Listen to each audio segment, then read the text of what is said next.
Brought to you by Sharda University. Where the software engineer meets the gifted content writer. The world comes together at Sharda University. लेखपाल mains परीक्षा हुई, paper leak के आरोप लगे। आयोग और सरकार ने कहा सब कुछ पूर्ण शुचिता फुल सैंक्टिटी के साथ हुआ और अब 24 मई को फिर से वही बात दोहराई जा रही है।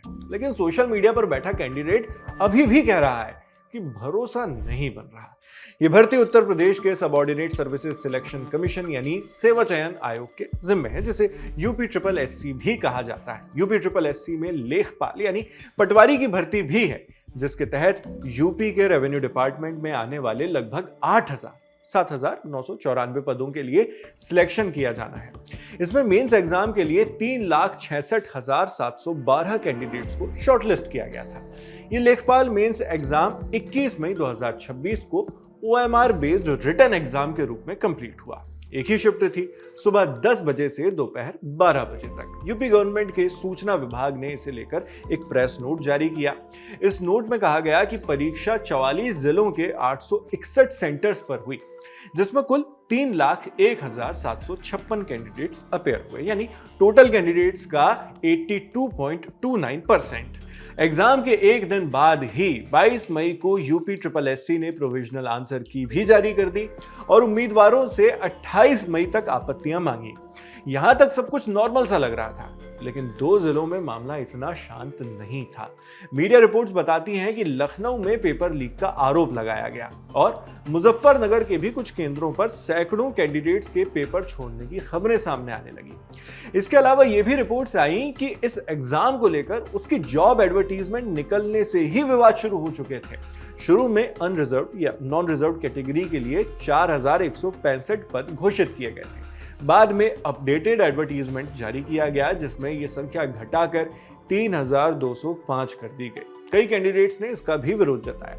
फिर होते हैं एग्जाम। सोशल मीडिया पर कुछ यूजर्स का दावा था कि एक एग्जाम सेंटर पर उम्मीदवारों को दोपहर करीब 2:30 बजे के आसपास बाहर निकलते देखा गया, जबकि पेपर 10 बजे से 12 बजे तक ही होना था। इसके कारण क्या थे, ये साफ नहीं है और सरकार ने भी इस पर्टिकुलर इल्जाम पर कोई खास सफाई या डिटेल्ड रिएक्शन नहीं दिया है। कई YouTube चैनल्स या फिर कई सोशल मीडिया पोस्ट भी इसको लेकर बात करती हैं। उसमें भी उम्मीदवारों ने नकल, इन्विजिलेशन में ढील और पेपर पैटर्न पहले से ही सर्कुलेट हो जाने जैसे आरोप लगाए हैं। हालांकि ये सब कुछ अब तक मीडिया रिपोर्टेड क्लेम्स की ही शक्ल में है। फिलहाल इसे किसी जांच के जरिए वेरीफाई नहीं किया गया है। यही वो वैक्यूम है जहां से लीक हुआ या नहीं, ये वाली बहस और भरोसे का संकट शुरू हो जाता है।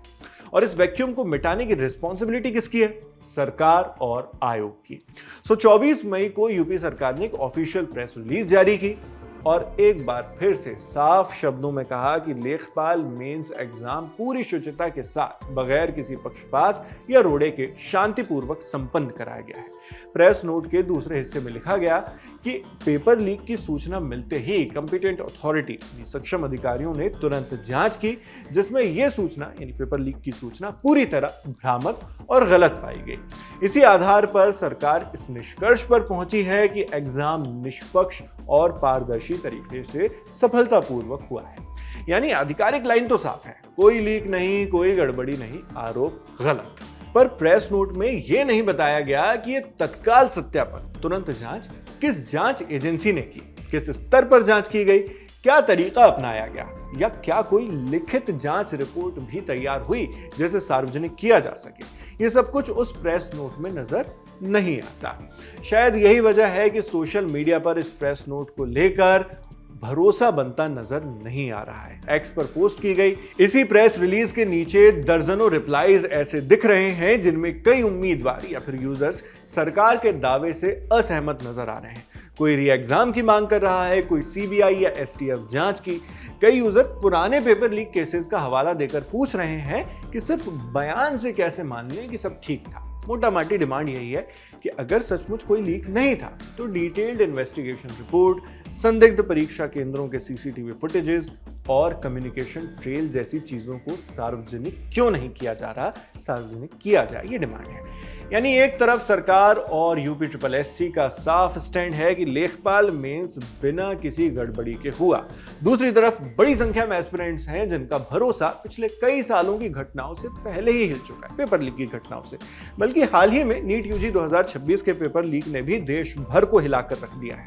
ऐसे में जनता और एस्पिरेंट्स का यकीन जीतने के लिए सबसे मजबूत हथियार है डेटा और ट्रांसपेरेंसी। यही दो हथियार होंगे। फिलहाल कहानी यही खड़ी है, एक तरफ सरकार का भरोसा, दूसरी तरफ एस्पिरेंट्स के डाउट।